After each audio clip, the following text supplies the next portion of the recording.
السلام علیکم۔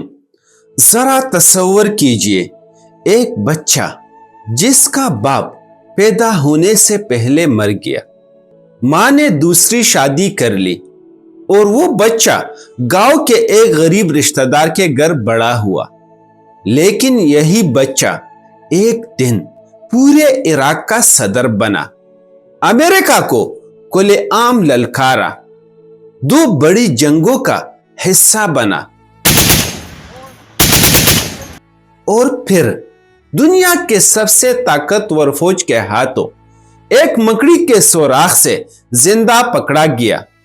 یہ کہانی ہے صدام حسین کی طاقت، خوف، غرور اور ایک انجام جو تاریخ کبھی نہیں بھولے گی۔ تو آئیے آج اس کہانی کو جانتے ہیں۔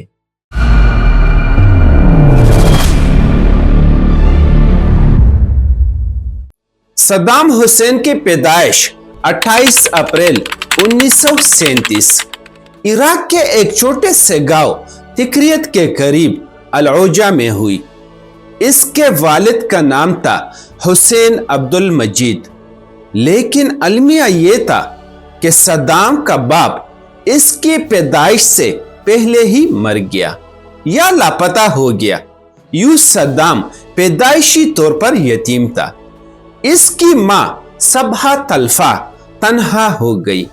کچھ عرصہ بعد اس کی ماں نے دوسری شادی کر لی، لیکن نیا شوہر صدام کے ساتھ سخت رویہ رکھتا تھا۔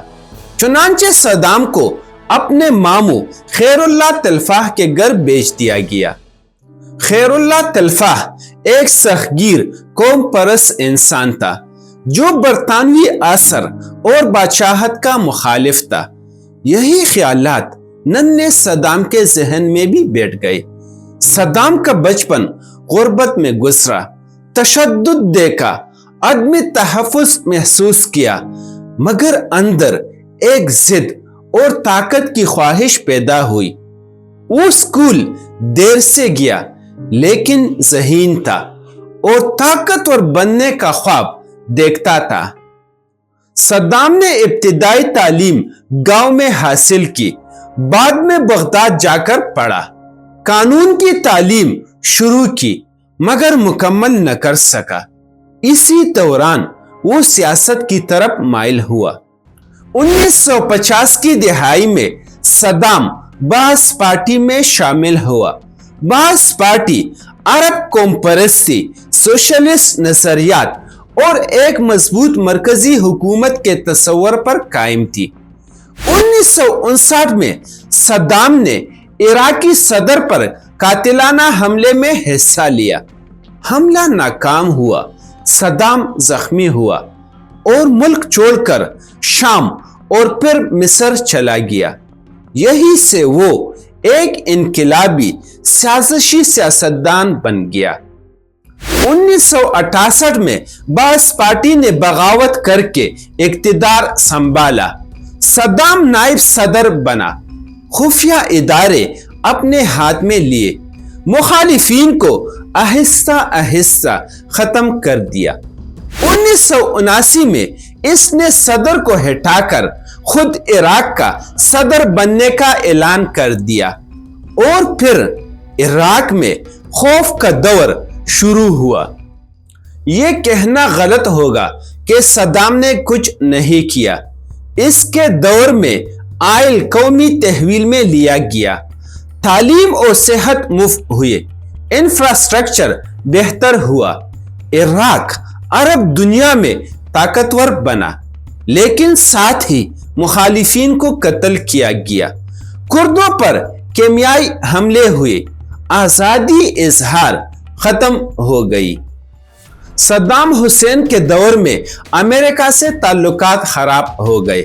1980 سے 1988 تک ایران اور عراق کے درمیان ایک طویل جنگ ہوئی جس میں لاکھوں لوگ مارے گئے اور عراق بہت کمزور ہو گیا۔ پھر 1990 میں صدام حسین نے کویت پر حملہ کیا جس پر امریکہ اور اس کے اتحادی سخت ناراض ہو گئے۔ اس کے بعد خلیجی جنگ ہوئی اور عراق پر سخت پابندیاں لگا دی گئی جن کا بوجھ عام عوام کو اٹھانا پڑا۔ پیارے دوستو، اب ذہن میں سوال آتا ہے کہ امریکہ نے عراق پر حملہ کیوں کیا؟ امریکہ کا دعویٰ تھا کہ عراق کے پاس کیمیائی ہتھیار ہے اور صدام حسین دہشت گردوں کی مدد کرتا ہے۔ بعد میں کوئی ہتھیار ثابت نہ ہو سکے، لیکن اپریل 2003 میں امریکہ اور اتحادیوں نے عراق پر حملہ کر دیا۔ چند ہفتوں میں بغداد گر گیا، حکومت ختم اور صدام حسین غائب ہو گیا۔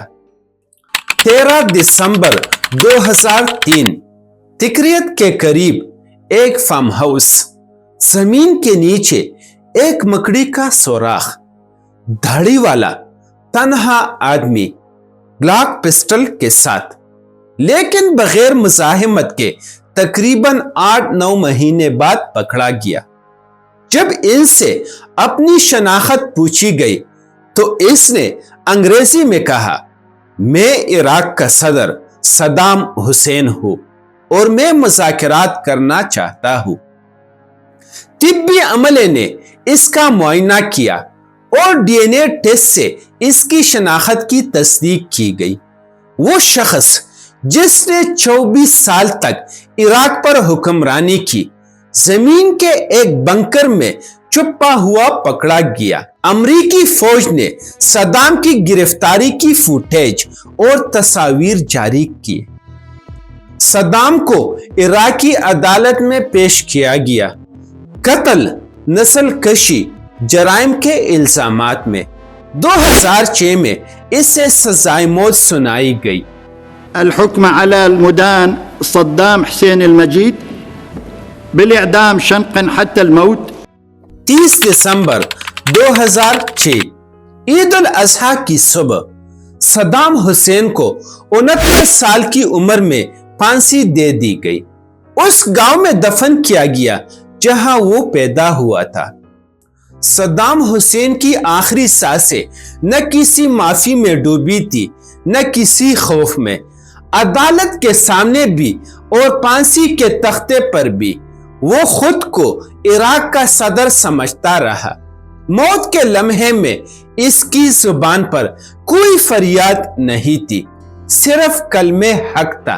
لوگ اسے عامر کہتے ہیں، لوگ اسے ہیرو کہتے ہیں، لیکن تاریخ ہمیں یہ سکھاتی ہے کہ طاقت جب انصاف کے بغیر ہو تو انجام ہمیشہ سوال چھوڑ جاتی ہے۔